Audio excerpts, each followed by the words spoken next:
نماز اللہ نے پڑھی؟ بولیے کس نے پڑھی؟ آقا نے. تو آقا نے پڑھ کر دکھائی کہ ویسے سمجھائی؟ پڑھ کر دکھائی. تو جب شکل بنا دی اب اس شکل کو نماز کہتے. سمجھ گئے نا بات؟ قرآن میں تو صرف اتنا ہی ہے نا، اقیم الصلاۃ. پورے قرآن میں آپ کو یہ نہیں ملے گا کہ پہلے آپ مصلی پہ کھڑے ہوں، پھر آپ نیت کریں. نیت تو ارادے کو کہتے ہیں. نیت کریں، پھر امام کے پیچھے کھڑے تو وہ امام کا تصور لائیں. اکیلے کھڑے تو اللہ اکبر یہ ایسے کریں. پھر ثنا پڑھیں، پھر سورت پڑھیں، پھر کوئی قرات کریں، پھر رکوع میں جائیں، سجدہ میں جائیں، تحیات سلام پھیر دیں. یہ پوری ترتیب قرآن مجید میں بیان اور موجود.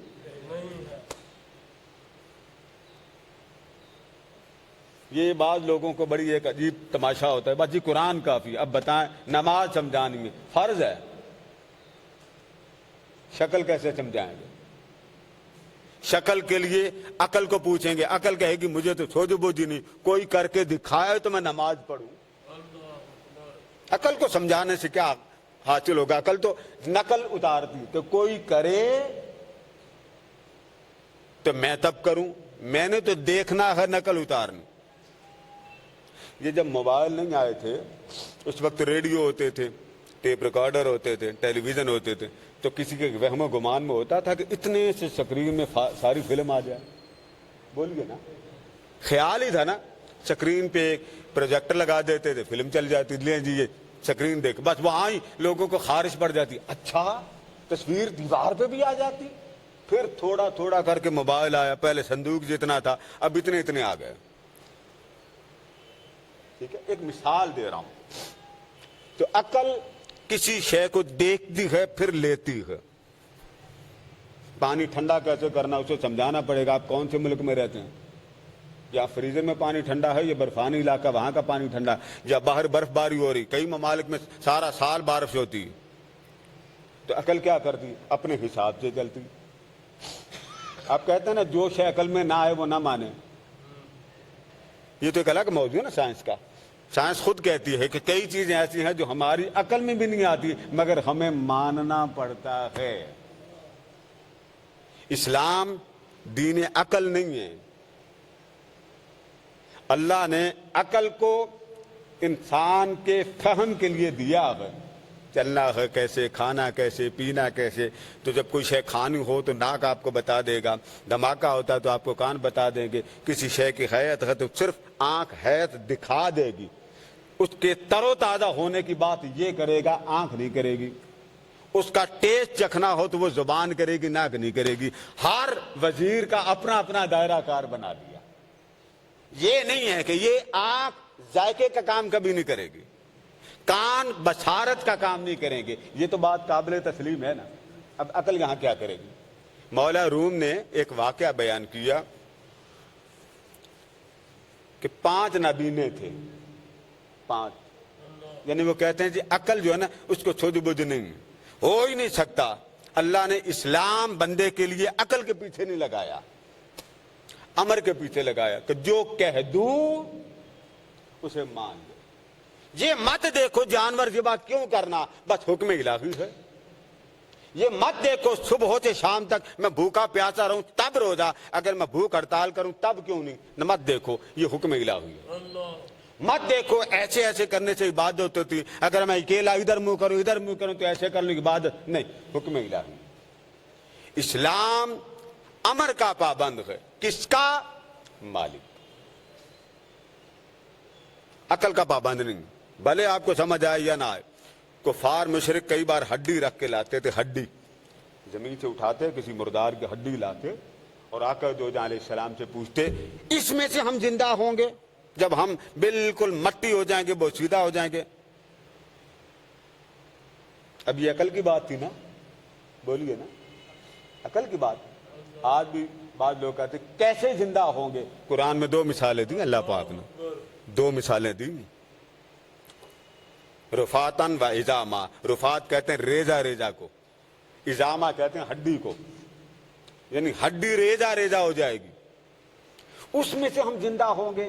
تو آقا دو جہاں علیہ السلام کو اللہ نے فرمایا سونا ان کو بتا دے یہ تو ہڈی ہے، یہ تو بن چکی ہے، جب ہڈی بھی نہ تھی تب تم کیسے پیدا ہوئے؟ جس نے پہلی بار پیدا کیا تھا اسے دوسری بار مشکل نہیں۔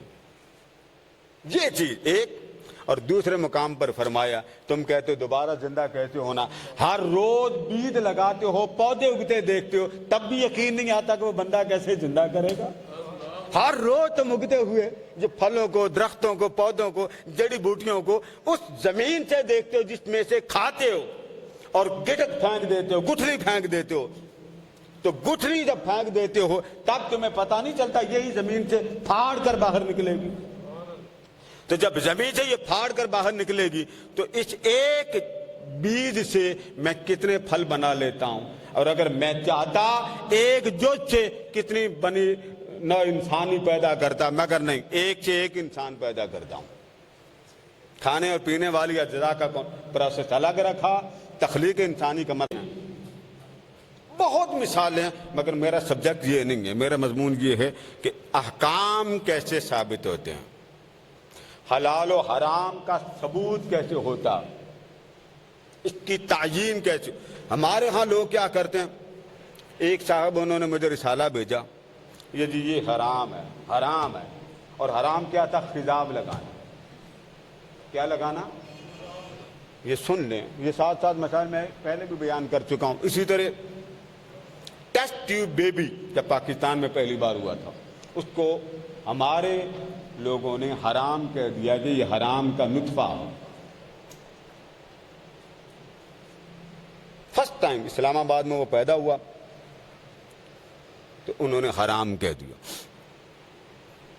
اس پر پھر بڑے محققین نے ریسرچ کی، اور ریسرچ کرنے کے بعد کہا ٹیسٹ ٹیوب بیبی حرام نہیں ہے، اگر اسی مرد کے اپنے اجزاء ہوں، سپرم ہوں، تو وہ حرام نہیں۔ حرام تب ہوتا ہے کہ عورت جس کی وائف ہو اس کے علاوہ کا مادہ لیا جائے۔ اس کے بعد کئی ہوئے پاکستان میں۔ یہ ایک اختلاف ہے، علمی اختلاف ہوتا۔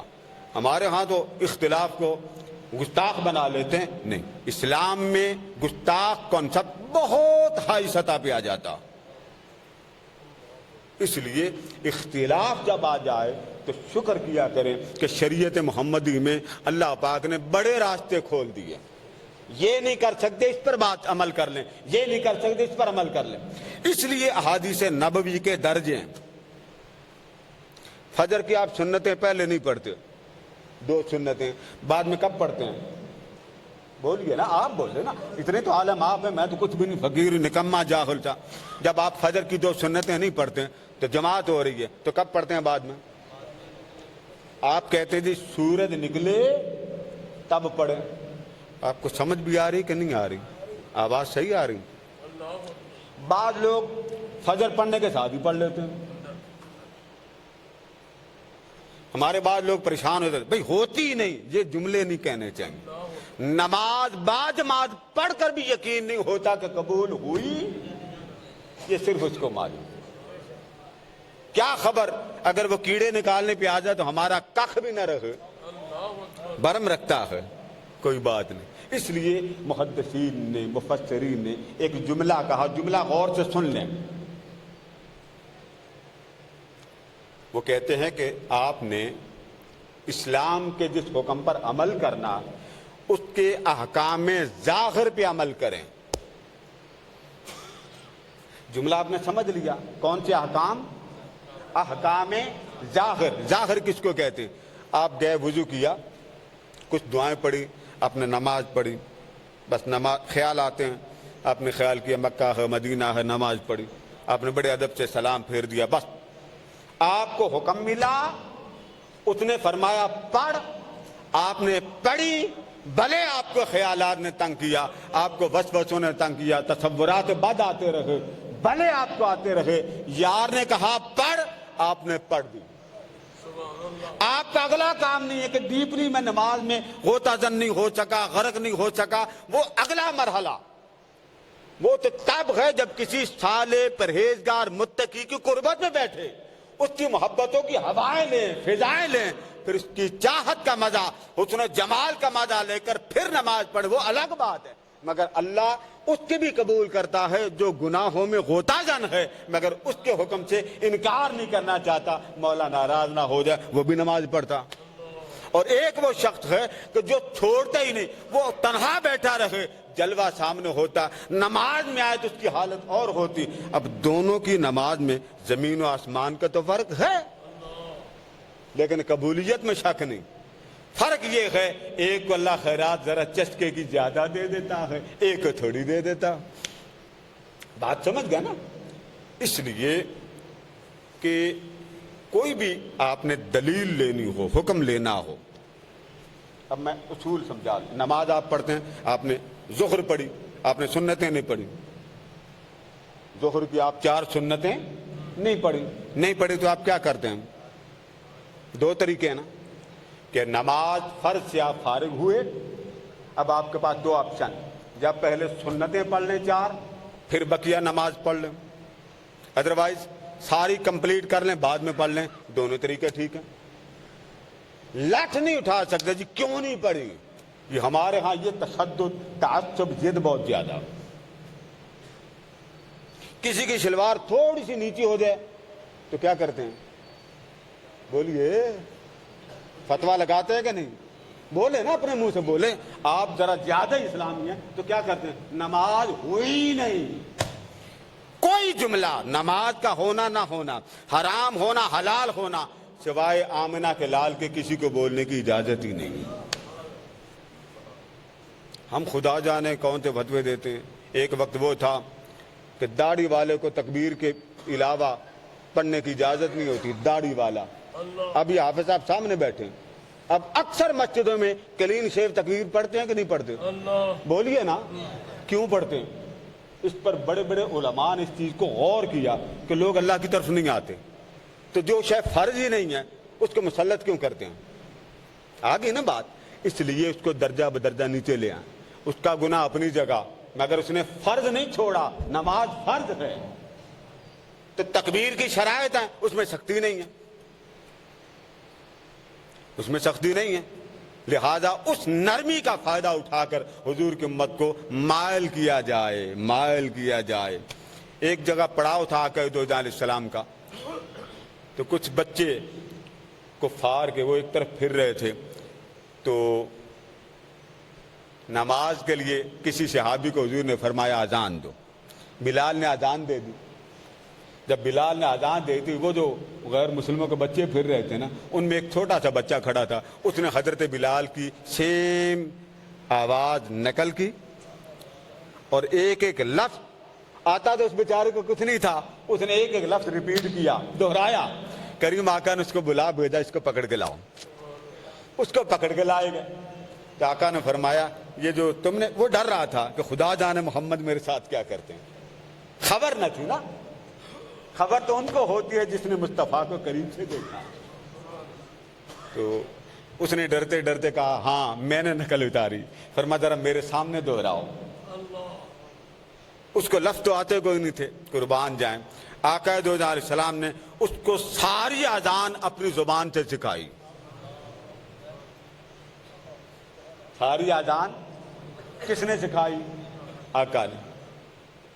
حضرت بلال کے بعد مؤذن رسول وہ صحابی بنا۔